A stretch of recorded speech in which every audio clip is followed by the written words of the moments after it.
Hey, I'm Bob at ILikeToMakeStuff. Today we're gonna make some food bowls for this guy.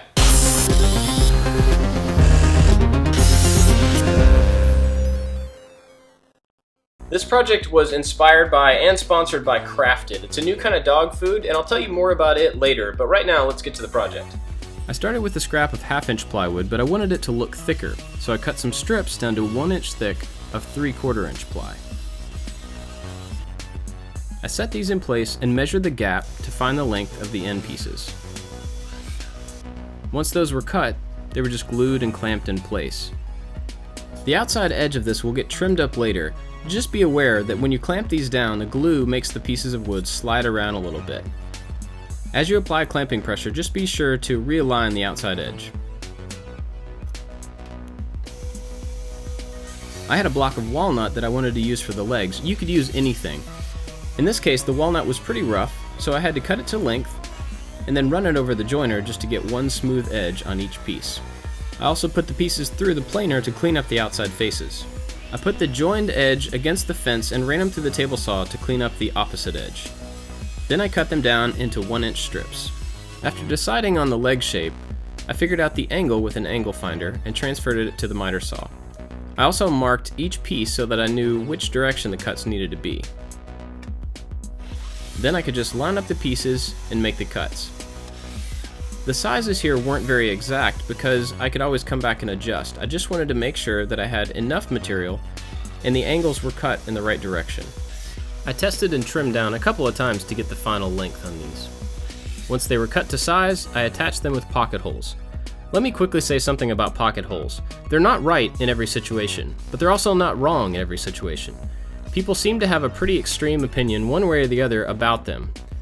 And in this case, they're actually a really good fit for making a face frame. It needs to be flush on one side and you won't see the other side. Then I glued and screwed them together. I used a clamp to push them down to the table so that the outside faces were flush.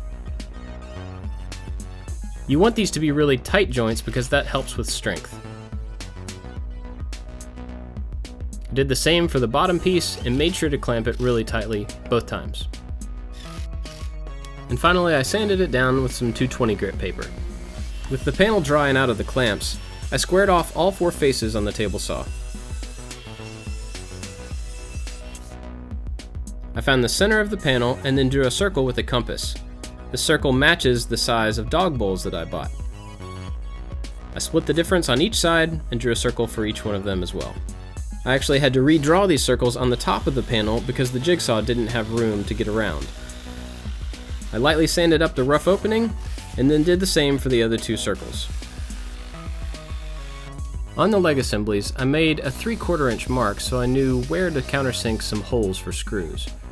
I added glue to all the surfaces that would touch and screw the legs into the plywood. I finished the whole thing off with some butcher block conditioner. I started using a shop rag and then realized that it was leaving lint all over, so I had to switch to some different rags and try some different things for applying this finish. The finish is an oil and wax mixture and it's food safe. I thought it'd be good for this application.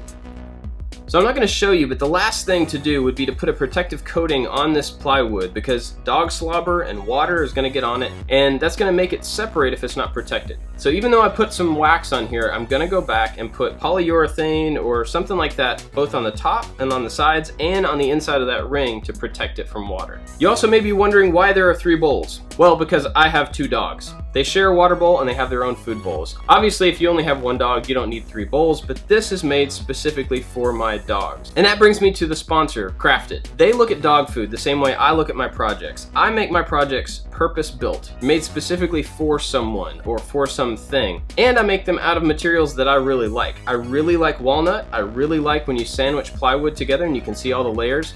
And so I use those things to make something specific for my dogs. Crafted does the same thing with their dog food. They use really high quality ingredients, they oven roast it to keep all the flavor in, and it's all made in the US. If you want to find out why they make it in small batches, go to hillsidealbalancecrafted.com. I'll put a link down in the description, but you can find out more there about why they do what they do. I hope you liked this one, and if you did, let me know in the comments below or at ILikeToMakeStuff.com. I've got a lot of other stuff for you to check out, and I would love to see some stuff that you're working on. You can show me on any of the social networks. Thanks for watching, guys. See you next time.